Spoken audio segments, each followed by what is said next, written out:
भारतवर्ष में बृहस्पतिवार का साप्ताहिक अवकाश घोषित करने की मांग डॉक्टर धनाकर ठाकुर।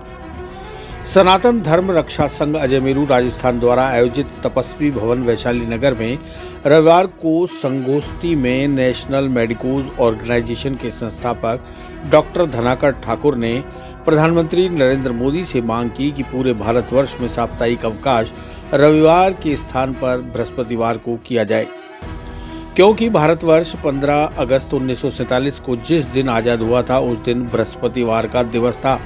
उनका ये भी कहना था कि ईस्ट इंडिया कंपनी ने 1841 में भारतवर्ष में साप्ताहिक अवकाश रविवार को होने की घोषणा की थी, परंतु वर्तमान में भारत स्वतंत्र हो चुका है और हमारे भारतवासियों में स्वतंत्र मानसिकता के आधार पर साप्ताहिक अवकाश बृहस्पतिवार का ही होना चाहिए।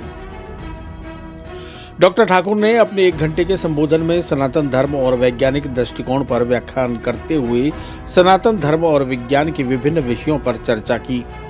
अपने ओजस्वी पूर्ण व्याख्यान में धर्म की हर चीज को वैज्ञानिक दृष्टि से सामंजस्य बिठाते हुए दोनों को एक दूसरे का पूरक बताया। व्याख्यान के पूर्व उनका सम्मान सनातन धर्म रक्षा संघ के अध्यक्ष पूर्व न्यायाधीश अजय शर्मा ने भगवा शॉल माला पहनाकर और अभिनंदन किया, उनका जीवन परिचय दिया।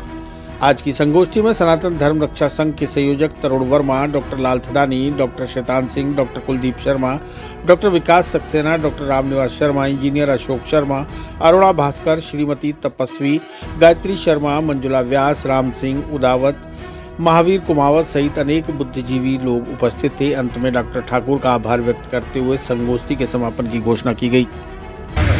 आज तपस्वी भवन वैशाली नगर अजमेर में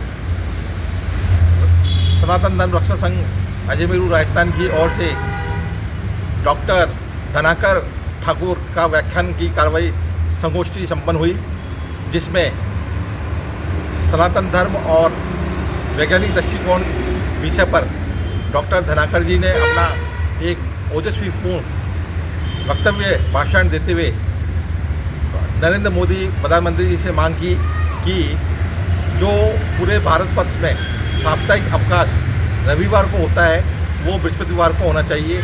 उसका उन्होंने कारण दिया कि 15 अगस्त 1947 को जो हमारा देश आज़ाद हुआ था उस दिन बृहस्पतिवार था, और ये जो रविवार को अवकाश होने की मानसिकता है वो ईस्ट इंडिया कंपनी के द्वारा दी गई थी। और उनका ये कहना है कि अब क्योंकि भारत स्वतंत्र हो चुका है, ऐसी स्थिति में बृहस्पतिवार को ही साप्ताहिक अवकाश होना चाहिए।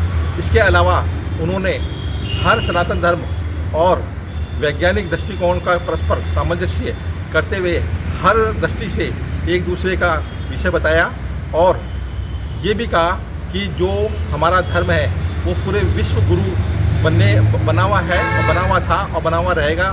सनातन धर्म ही एक धर्म है।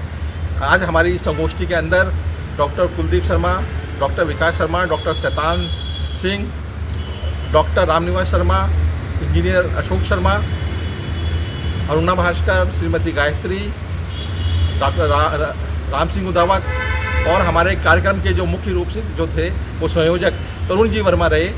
और आज का जो कार्यक्रम संपन्न हुआ है ये निश्चित रूप से जो आज धनाकर जी ने जो बातें कही है ये पूरे भारतवर्ष के लिए एक बहुत महत्वपूर्ण स्वतंत्र विचारधारा का एक विचार दिया है।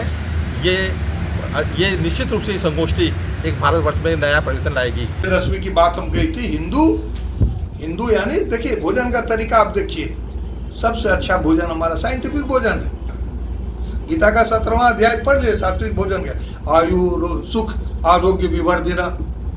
और मुसलमान जूठा नहीं मानता है, जूठा को हम तामसी भोजन करते हैं। वहाँ मत्स्य मांस की चर्चा नहीं की है, जिसको जो खाना हो उसको खाए, ठीक है। मैं शाकाहारी हूँ, अलग चीज है, लेकिन शाकाहार मांसाहार मैं जानता हूँ एक रोटी यदि मैंने खाई है तो उसमें भी हमने 1000 प्राणी की क्या त्याग कर दी है। वो प्राणी का सिद्धांत नहीं है, जीवो जीव से भोजन हायर के लिए लोअर सेक्रीफाइस करता है। सेनापति को बचाने के लिए और पन्नाधारी ने राजा को बचाने के लिए अपने बच्चे को मार दिया आप ही के राजस्थान में, आज तक गुजरात है। तो ऐसा नहीं है, जीवो जीव जो खाते हैं खाएं, उसमें कोई दिक्कत नहीं है, मांसाहार करें शाकाहार करें। लेकिन अब वहाँ पर दिक्कत है, हमारे यहाँ का आदमी मांस तो चढ़ाता है भगवती को, वो झटका फटका वो मीट नहीं होता है और उसमें प्याज देके नहीं खाता है, अंडा नहीं खाता है देखिएगा तो वहाँ तीनों भोजन का भी विवरण है, किस तरह का भोजन आप खाइए, कितना सोइए। गीता का 6ठा अध्याय पढ़िए कि आपको कैसे करना चाहिए, कहाँ बैठना चाहिए, उसमें ये सब चीज दिया हुआ है। युक्ताहार विहारस्य शिक्षक, पूरे हमारी कोई स्क्रिप्चर ऐसे नहीं है जो साइंटिफिक नहीं हो। मैं अंधविश्वास की बात नहीं करता। बाद में बाबूजी वहां चले गए। बाबूजी की किताब में मैंने पढ़ी, उसमें लिखा हुआ है डायबिटीज के 20 तरह के भेद लिखे हुए। डायबिटीज करके नहीं लिखा, प्रमेय लिखा है। लाला में, वसा में, मज्जा में, बहुत सारा में प्रमेय लिखा है। और लिखा है कि 2 तरह के पेशाब होते हैं, एक शुभ्र होता है और दूसरे में खडपद पिपीलिका, 6 जहां पर कि 6 लेग एंड्स जो है उस पर जाते हैं। यानी एक डायबिटीज इंसिपिडस हुआ, एक डायबिटीज मेलाइटस हुआ। खाने के लिए क्या करते हैं उसको 60 दिन में जो चावल हो, मिलेट, श्यामा, कोदो हम लोग उधर बोलते हैं, 60 डेज में जो होता है वो खाने के लिए बताया है। और जेनेसिस डायबिटीज का क्या बताया, जाता प्रमेह मधुमेहिनो वा जातस्य बीज दोषात। बीज, इसको क्रिस्टोफर लव सर्जरी में बीज को, सीड को अंडर एपोस्ट्रोफी लिखा, वो जीन का मतलब है सीड, बीज से कि जेनेटिकली ट्रांसमिट होता है। कितना आगे तो उन्होंने सोचा था। उसी क्रिस्टोफर लव के सर्जरी में जो टेक्स्ट स्टैंडर्ड टेक्स्ट बुक माना जाता है, राइनोप्लास्टी का किया विवरण किया कि कैसे सर एंटीरियर और पोस्टीरियर राइनोप्लास्टी, कैसे नाक कैसे बदलेंगे, नाक कैसे बदल देंगे। कहाँ वैज्ञानिक। चिरंजीवी भव भाग 1, 7 चिरंजीवियों के रहस्य की वैज्ञानिक खोज करें। नरेश राघानी मधुकर की चिरंजीवी भव विज्ञान कथा और पौराणिक कथाओं का एक असाधारण मिश्रण है जो आपको प्राचीन हिंदू पुराणों के माध्यम से एक रोमांचकारी यात्रा पर ले चलेगी। हिंदी और अंग्रेजी में उपलब्ध है। अपनी कॉपी आज ही बुक करें।